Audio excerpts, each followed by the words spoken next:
Good day po mga ma'am and sir. Ayan po, meron po tayong patapos na unit dito.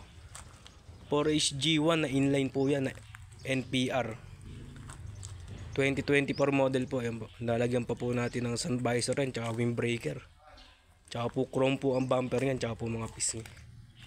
6 stud po na 16 feet. Ayan po, nuweli po ang harap at likod. Malapit na po itong matapos.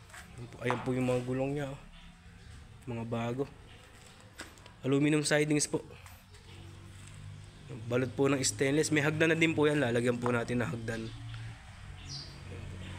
16 feet po na 6 stud, 4HG1 na inline 2024 model. Mueli po ang harap at likod. Ngayon po yung mga pangilalim nya, 2024 model po yan.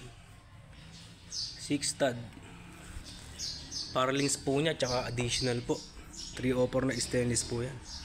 Pati po yung ano dito sa gitna, yung poste, ayan po, stainless po. Yan po yung gulong.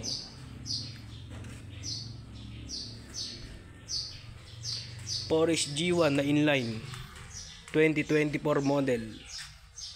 Stainless din po ang bumper niya sa likod. Pwede nyo na po itong pa-reserve.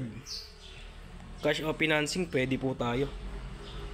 Yan po, aluminum sidings po yung pang ilalim nya. Mueli, harap at likod. Straight chassis po yan. Wasari. Gas and go na lang po ito. Customized cabin din po yan. Bago po dashboard at upholstery ang kakabit natin yan. Yan po,